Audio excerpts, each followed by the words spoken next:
Hey, what's going on, everyone? Thanks for hanging out, and welcome to the first ever bonus episode of Our Brains Hurt. Today we're featuring a record release from Staten Island punk band Goin Places. Their album Save the World drops right now. Find out where you can purchase the album within the podcast and also on the links below the podcast. And be sure to stay tuned to the end of the podcast where we're going to close out with a song from the new album, the song called Cell Phone Girl. So here are the guys from Goin Places talking about their new album, Save the World.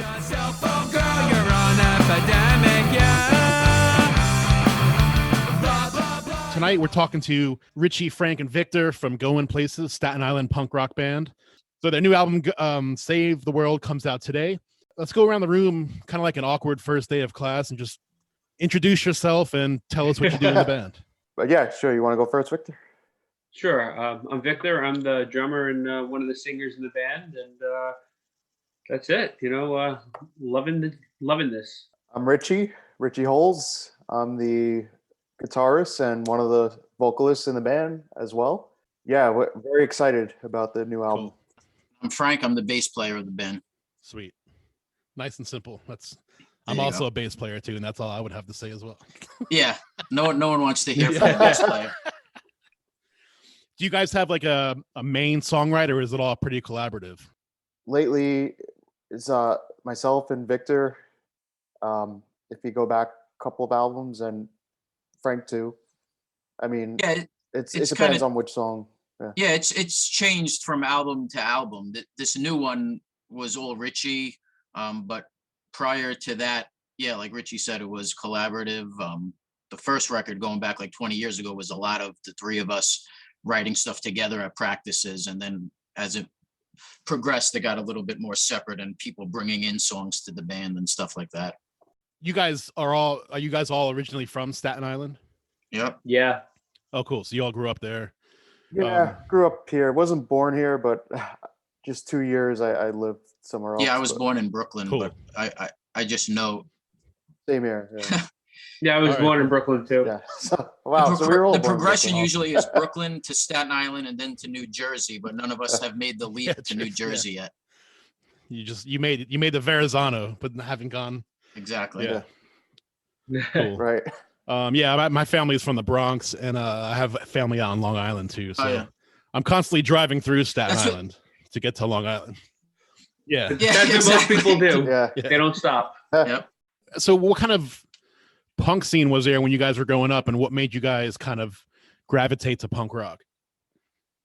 Well, I mean, for me, the big record, I was born in 1980, so like a lot of people my age, the big record was Dookie. I heard that just changed everything for me. That got me into music, and then I just started digging from there and getting into all the Lookout stuff. Yeah, I would agree. I started out as like an alternative kid in like the early 90s, listening to like, what was on alternative radio at the time, which is, people don't use that word anymore. I know it's like a bad word, but at the time it was like Nirvana. And then after Nirvana obviously stopped, I got into Green Day. And then from there, I got Operation Ivy. Frank made me a copy on cassette. That's how old we are. And I remember putting it in my car going, this is amazing. And it was all downhill from there, however you look at it. But it was, that's what really got me going from that. From Operation Ivy, I got into Rancid, and then I really got into Lookout after that. And that's when Frank got me into, Miss T Experience, The Queers, Groovy Ghoulies, all those good pop punk stuff that I can still listen to constantly and never get old to me. For myself, it was Green Day first. Same deal with Dookie, but shortly after Screeching Weasel and Operation Ivy because of Lookout. And very similar to Frank and Victor. A lot of the same bands we listened to growing up. Some other ones, MXPX, Bad Religion, NoFX. Before Green Day, I was into Guns N' Roses a lot. That was the first cassette I ever got, Appetite for Destruction. Awesome. Yeah, my first cassette I ever bought was Def Leppard, Hysteria. Oh, nice. So, Nice. I was born in 77, so I'm, I have kind of like the same musical track as you guys. I was totally into like Nirvana, Pearl Jam, Cranberries, all that, alternative radio basically. And then I started hanging out with skaters in high school when I was like a sophomore, junior, and they were into punk rock. So I just kind of like started listening to some of their stuff. Then I got totally hooked on like the Southern California stuff, like Bad Religion, No Effects, Pennywise, all that stuff. Yeah, but then once I heard Screeching Weasel, I was like, shit, this is that's like probably my favorite band of all time. But this isn't about me, so. How long did it take you guys? When did you guys start writing this album, and what was the process like? Oh boy, Richie, you can start this. Go ahead. This is all you right now. It's a lot of the songs like were partially written in the late '90s, believe it or not, and early 2000s. But just bits and pieces of them. A lot of the verses and choruses here and there, and maybe some lyrics. But then, like I would say 2018, a lot of it was finished, and a few other songs were added to that from scratch. So it's mixed all over the place, honestly. So it has a very 90s feel to it, but at the same time, it's a little different for us, the album. It's coming out on Mom's Basement Records. Yep. How long have you guys been working with them? We first got in touch with John in late 2019. So we recorded the album in the spring and summer of 2019, and then we started passing it around. And we got in touch with John, and at that time he said he liked it and he wanted to put it out, but he had like a lot on his plate. So he said basically up front, I want to do it, but it probably won't come out until like late 2020 or if not later. And he's like, do you guys want to wait? And we said, yeah, definitely. Like we knew from the start that was like one of our dream labels to work with. So we were psyched when he said, yeah. Cool. And then, so John's doing the CD and the LP version, and then it's coming out in Japan on CD on Waterslide Records. And nice. I'm not sure if you're familiar. There's this new label, Memorable But Not Honorable, that does all cassette releases.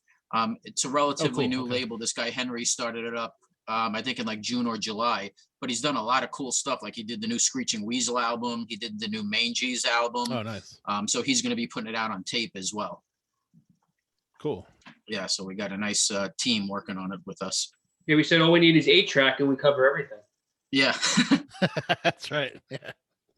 That'll come back eventually. Where'd you guys record? Who'd you work with for the like engineering, recording, producing stuff? Honestly, we recorded in my basement. Oh, nice. Yeah, it was all home recording, a lot of digital stuff, and I engineered and produced. Awesome. Yeah, it was all in-house. Richie Holes is magical. It sounds great. Yeah, you are. Because it really does sound fantastic, man. That's really, thank you. And that's yeah, I mean, and if you're good enough to do that, and I mean, that's a lot of money saved right there too. Oh, so. Yeah. Our first album, we did it with Mass at Sonic Iguana, and then after that, I guess Richie kind of tried to learn a few things because he did our next two albums.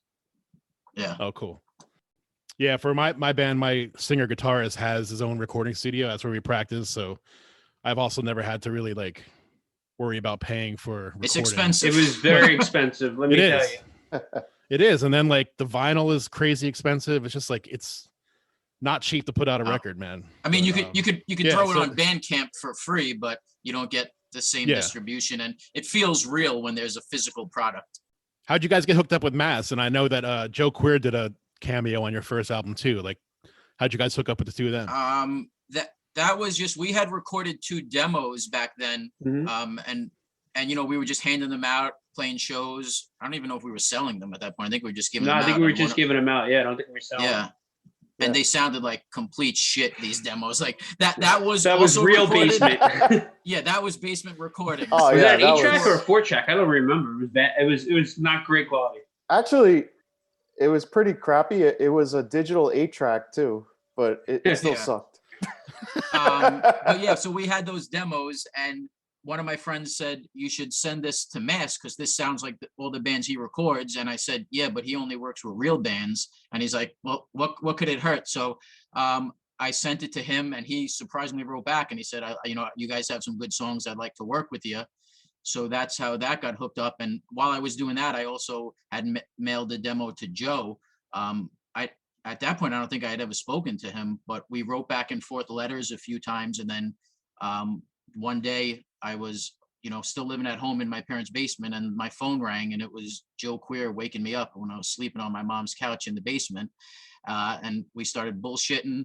And at the time, so we had our session scheduled with Mass for January of 2002. And I thought that I knew the Queers were recording around that time. So I said to him, if you're going to be there at the same time as us, do you think you could sing on a song? And he's like, well, we'll be gone by then. He goes, but if you want, just mail me the tapes and I could record it in Boston.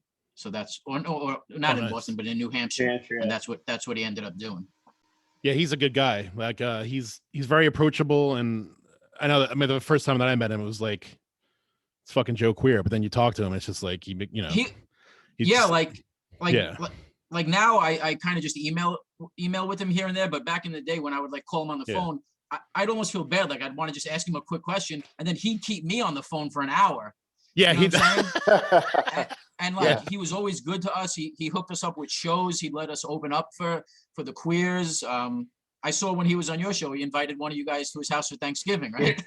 yeah, Matt. Yeah, yeah, that was really funny. But yeah, he's a good guy. So it's cool to get hooked up. With a band like you guys with the similar sound, to get hooked up with someone like that. I mean, that's the great thing about punk rock, right? Like, I mean, the legends are approachable, and you could go see a great band play and then talk to them. No, I was going to say that all the bands that we like, you go to see a show and then you're buying T-shirts from them at the merch table after the set. So it's no. I remember the first time I think Frank and I went to see MTX, and like Dr. Frank was just like standing there talking to somebody. We're like, he's just there. Like, it wasn't like he was like backstage. Yeah. Like, it was, I mean, we're like 17, 18 years old. It's like, this is cool. Like, it's not like, you could just go hang out and talk to them. Like, it was so awesome. And then we ended up at one point playing a couple shows for the Groovy Ghoulies, and that was really cool. Kepi was really awesome.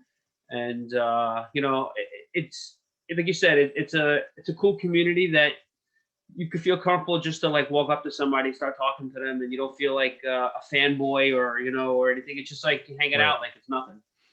The last show you guys played, was that the Dummy Room Christmas show? Yeah, that was it. Yeah. If you want to consider that the last and show. that was all like remote. Oh, right? yeah, there that was wasn't no we had to do that here. Everybody recorded their segment beforehand and sent it in, and then they edited it all together. Yeah. Oh, I got you. Okay. Yeah. And that was with like the Jasons. We had the Jasons on too, and they're fun guys. We've seen it. They're kind of crazy. Yeah, they seem like fun. That you have to rate that episode like PG, or probably rated R, not even PG-13. I know. Yeah. They're good with like their merchandising and everything. Like they got it. Yeah. They're good about selling the band. Yeah, they're natural salesmen for sure. What are you guys' plans for post-pandemic? Like when all this shit opens up? I don't know. I think definitely a record release show somewhere. That would be pretty awesome. Yeah.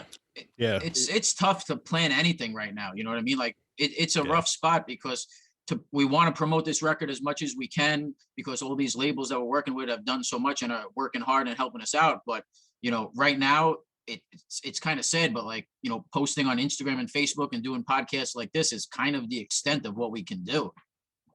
Yeah. And even to try to say like, oh, in May we'll play shows. We don't know what's going to be going on in May. I mean, here in New York, as of today, you can't even go eat in a restaurant. That's going to change in a few days, but everything is still closed right now.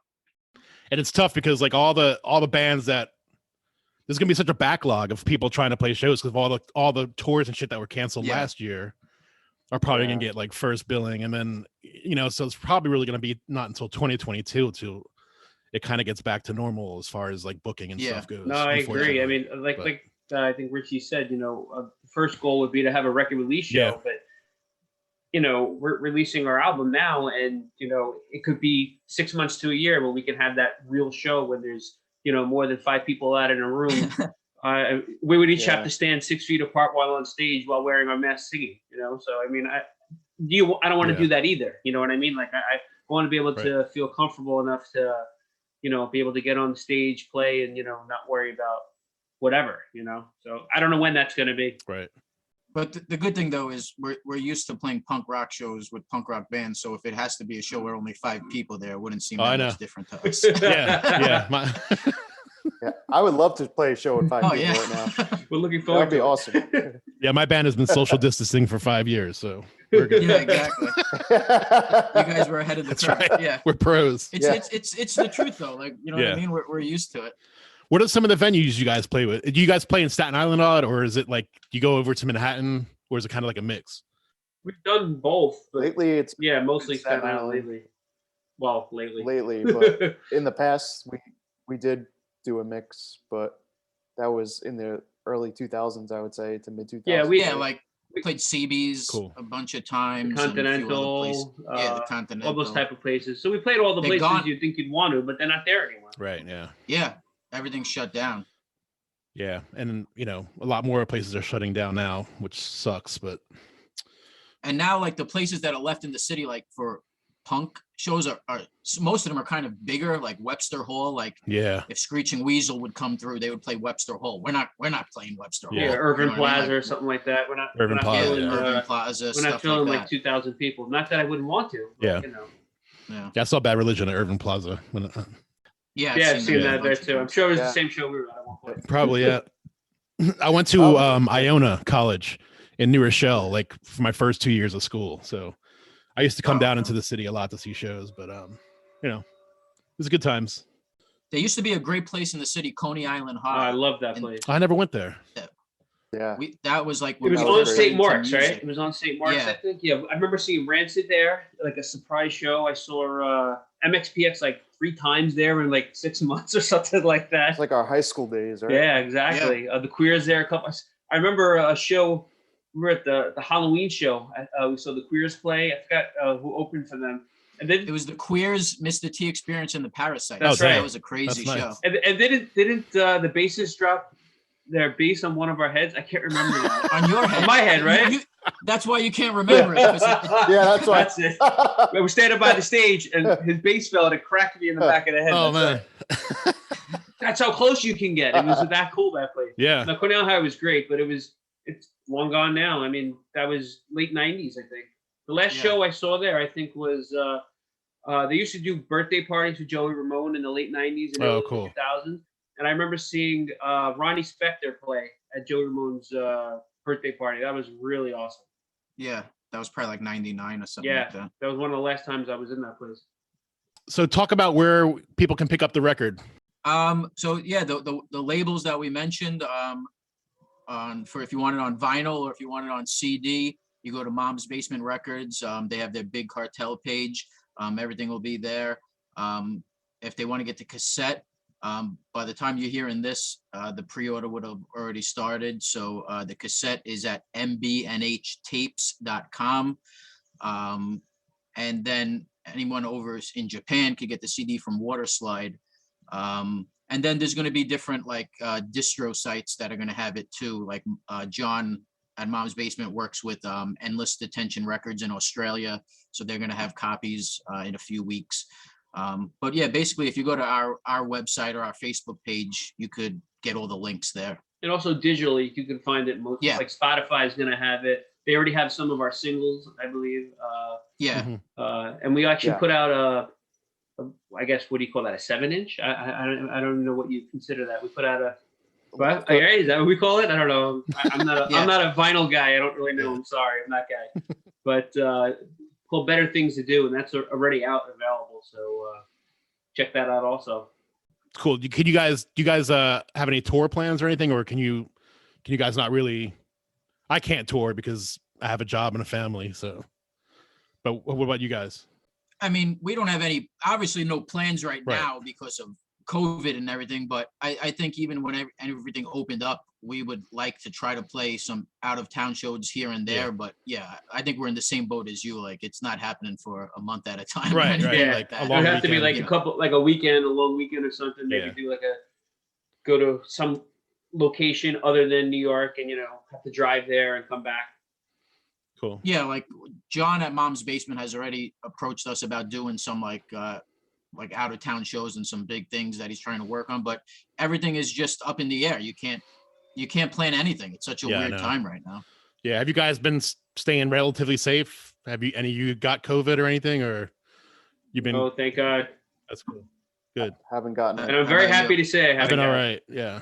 Yeah. Good. Yeah. Okay. So, yeah, I know my grandmother lives in Manhattan, and I can't, she's got like all sorts of respiratory problems already. So I just can't go see her because You don't know. Yeah, God forbid I gave her something. I get it. Yeah, it's shitty times, man. But it's like I was talking to Billy Putz, like they just put out their Rise and Shine record during this too, Great and album. it did really well. Yeah. Yeah. So, good luck to you guys, and I mean, it's a great record. I love it. I mean, the sound is awesome.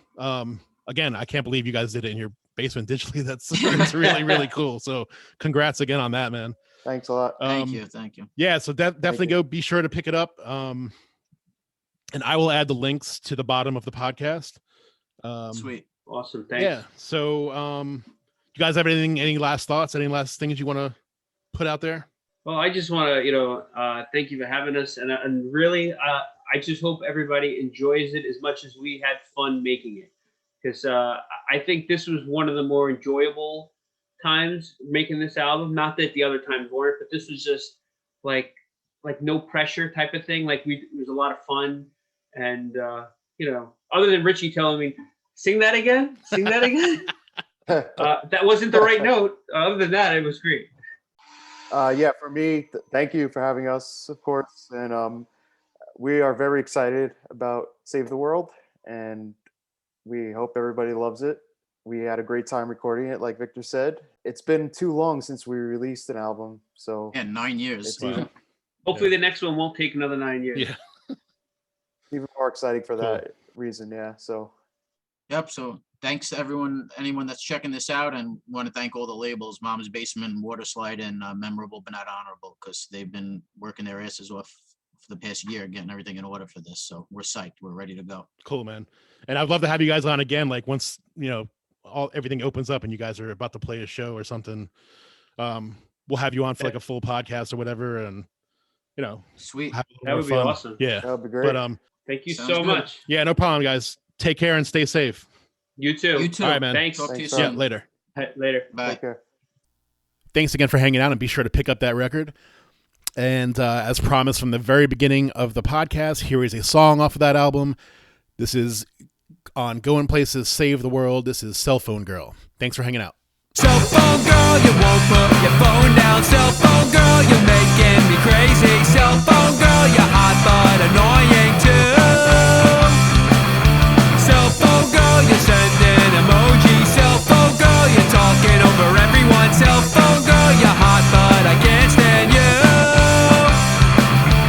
Ring, ring, ring, you're driving me crazy. Talk, talk, talk, you can't keep your mouth shut. Cell phone girl, you're on epidemic, yeah. Blah, blah, blah, you're annoying everyone. Wah, wah, wah, you're bitching about everything. Cell phone girl, I fucking love hating you.